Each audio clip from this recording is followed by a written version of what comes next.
Hey guys, this is Comic Uno, and today I'm doing a review for Silk issue 7. Before I start talking about Silk, just want to give you guys a couple updates. Of course, I have Comic Uno episode 111, and that's the show where I review all the comics I've read this week in one show, and here are the exclusive comics. We got Broken World, issue 4, Plutona, issue 1, Jupiter's Circle, issue 6, Injustice Gods Among Us, issue 9, Flash Season 0, issue 12.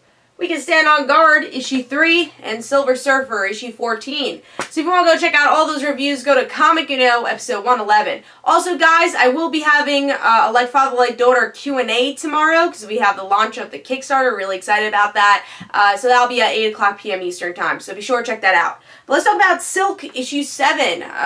So yeah, Silk is a series I've been surprisingly really enjoying. I really like the story about her trying to find her family, and let's see how she reacts to Secret Wars and the world ending. This is the last issue of Silk, kinda, but then we get the new Silk series, and the last issue of her tie-in with Secret Wars. Pretty cool cover we have here. It's her in the middle of worlds colliding. It definitely describes what the story is about, and I like the artwork a lot for the cover, but let's see what I thought about the artwork for the interior. It's a different style of artwork. I like it for the most part. I do like the cartoony artwork, surprisingly, a little bit more. For some reason, I do think there's times where Cindy's face was inconsistent, like had like a different shape, but overall it's pretty good. Also, like the hands look like a little lanky there, but overall it's pretty good artwork. I just kind of like the cartooniness a bit more, but good artwork. It's a little different, but you know, it fits the style of the story for the most part. So there's some more of the artwork, but let's talk about the actual story. Let's see what's going on. So with this issue, like I was saying, the world is ending and people are reacting to it, especially at Cindy's job because she works at a news station. Either people are doing their job saying, hey, we gotta tell the story, or, you know, not doing their job and saying, hey, the world's ending. Let's just, like, enjoy it.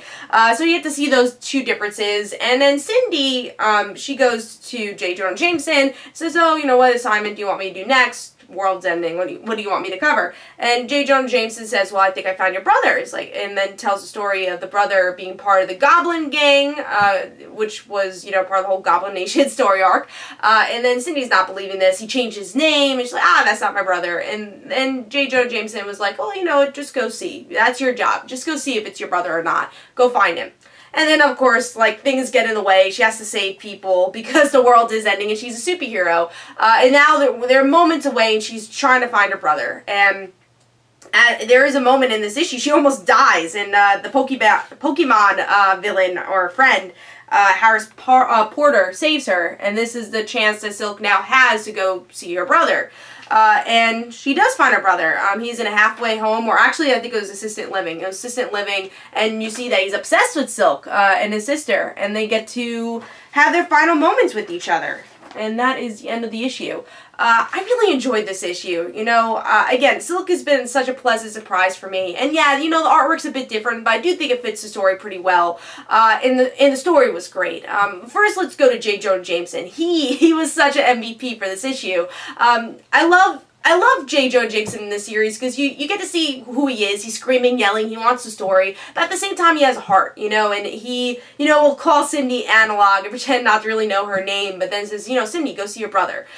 So you see that he has this warm side for him, and you're really seeing that come through in this series and end this issue. That was such a great scene. And then seeing Pokemon Man come back, and I love the narration that Cindy has about him, saying, you know, this is Pokemon Man, you know, he's a dad, blah, blah, blah, but he's also one of my only friends. So I really enjoyed that part. You know, I hope we get to see more of Pokemon Man. He's a good supporting character. Even the opening of this issue is really well done, where, you know, she goes to therapy and has nothing to say. And, you know, she's like, oh, you know, same time next week. And she's like, yeah, if the world survives. So I really like that. You know, Cindy still has a lot of, mental things going on with her. She has to figure out stuff. I mean, she's gone through a lot in her life, so hopefully in the next series we'll see that. And then the revelation about her brother being the best part of this issue. Finding out that he's not the best guy, but he's still obsessed about his sister. And even though he was the one pushing away, doesn't even want to see his sister when she got her powers, now that he sees that she's a hero, he's like happy about it, you know? And you see he has his scar on his head, so you see he has a past. And they end up, you know, being with each other when the world ends. And I thought it was such a touching moment. It was just a really memorable moment. And I love this issue. It was really well done. You know, hit the heartstrings, exactly what an end of an issue should do. It makes you think about what the next series is going to be about. Why does she team up with Black Cat?